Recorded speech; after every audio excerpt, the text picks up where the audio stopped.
Car of U.S. Senate candidate Adam Schiff was burglarized in San Francisco. Schiff's car was in a downtown parking garage when his luggage was stolen. Now here you see Adam Schiff in Burlingame. He was speaking at a campaign event. While everyone else was dressed more formally, Schiff was wearing a shirt and vest. The rest of his clothing were inside the stolen luggage. All right, guys, so once again, we got to go out to Looney Tunes world to talk about Democrats facing consequences for policies that they support. This time, we're out in San Francisco once again, and we're talking about Adam Pencil Neck Schiff, who apparently got robbed in San Francisco after leaving belongings in car. Okay, so we have Adam Schiff, who is an extremely Trump-deranged Democrat. Again, this is the guy that was leading the Russia collusion hoax against Trump. He's getting a little bit of karma, right? As again, he apparently got robbed in San Francisco before a campaign event. Now, is this really surprising? No, not really, because we've done plenty of stories about how Democrats are facing the consequences of their soft on crime policies in California. I mean, I just did a story about how the woke mayor of LA got her house broken into. Again, this is a woman that apparently supports squatters' rights, right? This is what, these woke revolutionaries support. I'm surprised she didn't let the guy stay there, right? He just needed a house, okay? Because it's not homelessness anymore, it's houselessness, right? This is what they're calling it. But anyways, this guy, Schiff, pulled up to San Francisco and essentially immediately got robbed. Now, again, I've done a ton of stories about this specific area, whether it be San Francisco or Oakland, which, again, is all in kind of the same area, the Bay Area. If you go to one of these cities, there is a good chance, right? It's more likely than not you're going to get robbed, right? That is how bad it is out there in California. It really is crazy to think about. So let's actually read about this. San Francisco thieves broke into the car of Representative Adam Schiff, Democrat of California, Thursday, making off with his luggage and leaving him without formal wear for a major campaign event, according to the San Francisco Chronicle. Now, again, this guy is running for Senate. I think you've been censored for lying. I was censured for standing up to a corrupt this president. Is exactly what I'm talking about. Mr. Garvey's turn. Let him go. Or trying to determine who we are by race or by color or by gender. They never listen. They have prearranged words to say. And by the way, I would not vote for a federal ban on abortion. Let's make that clear right now.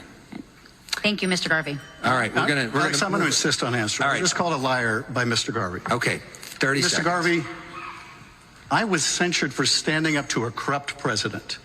And you know something? I would do it all over again.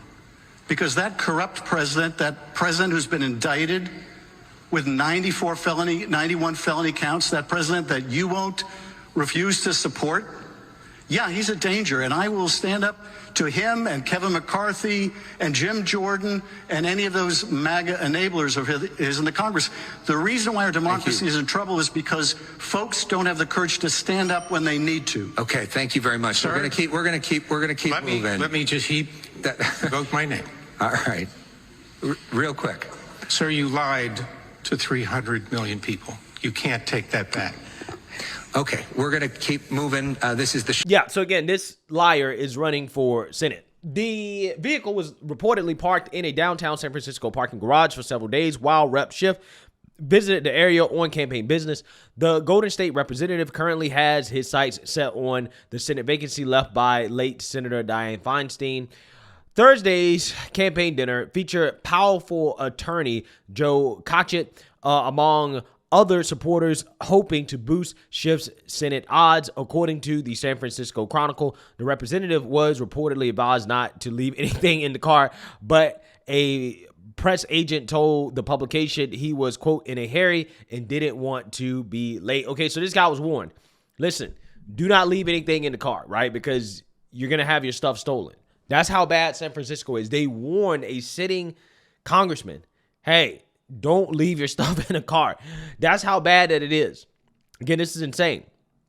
Without a suit, Rep. Schiff attended the event in his shirt and sleeves and a hiking vest while everyone else sat in suits, the publication wrote. So again, this dude showed up not dressed properly, apparently. And the reason why is because he was naive, right? He underestimated the fact that his stuff could be stolen.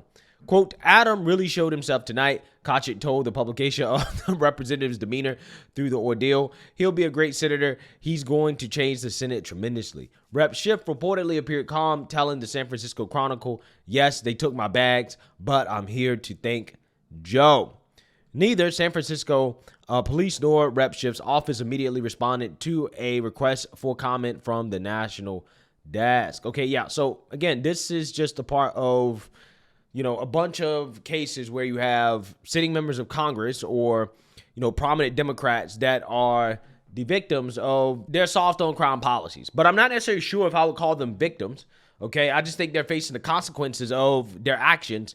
But when you have a politician that is getting robbed, when you have mayors that are getting robbed, the elites of society getting robbed, facing the consequences of out of control crime, what does that mean for everyday normal people? Because I really don't care that much about Schiff, right? Schiff getting robbed, it's like, okay, well, hey, at the end of the day, it is Adam Schiff, okay? But everyday normal people is who I'm actually concerned about to a certain extent because these people voted for this stuff. But still, you have some people that own businesses that should be able to do business without having their stores be robbed out of existence. And when you have the politicians not able to protect themselves from the crime, when they're victims of the crime too, that means that nobody is saved. And that means that some people will get desperate. Like, for example, this California store that has resulted to shaming shoplifters with mug shots on the wall in order to deter shoplifting. So basically, she records the shoplifters, takes pictures of them, and then puts them on a wall of shame in order to try to deter them from stealing from her store. So without further ado, let's get into this. Fed up and frustrated, that's the right description. The owner of Kitson is tired of being targeted by shoplifters, so they came up with the wall of shame. She stole $500 from our main store on Robertson, stole $1,000 worth of our merchandise. Shoplifters beware. If you steal from Kitson stores, your photo, described as the new mugshot, will be displayed on the window for a little public shaming. We feel as a small business, we have to take matters into our own hands. We're not being supported really by the mayor. We're not being supported by the district attorney. Kitson stylist Lisa Goodman says shoplifting losses at their 4 locations are in the tens of thousands of dollars. Sometimes they come in and they just grab tables worth of stuff and take it to their car. And sometimes they just shove it in their pocket. They'll wear it out. Various. Kitson not only... Yeah, so this is also part of the reason why you're seeing prices rise. People talk about how some of these retail chains are price gouging, right? They try to say, well, they're just jacking up the price arbitrarily. And it's like, no. A lot of these places are getting robbed out of business. So what has to happen is that they have to compensate somehow, okay? And the way that they can compensate for theft is through increasing prices, okay? And that is a byproduct of the theft, is that they're going to charge more for the clothes in order to try to make up for the fact that they're losing a lot of money off of crime that is not being solved, is not being prevented, is not being handled by the Democrats. I mean, this person just said that, hey, yeah, the mayor's not really helping us out. The district attorney's not helping us out. Yeah, you're on your own, okay? And when you're on your own, you got to do whatever you can do in order to survive, including what this woman's doing right now, which is having a wall of shame for criminals, which I think is an amazing idea. He hangs photos of shoplifters on the windows. They also post videos on social media of people shoplifting at their stores. And without fail, someone online ends up identifying the shoplifters. We're publicly shaming them, and we're doing what we need to do to protect our business. In some of the cases, after the shoplifters have been shamed, they actually come back to the store to return the merchandise they stole. Yeah, because I wouldn't want my photo and videos of me committing crimes all over the internet, right? Again, this is why this type of public denouncement of crime and criminals matter, right? This is why we shouldn't be out here celebrating crime, right? When you bring shame back to these types of behaviors, oh, guess what?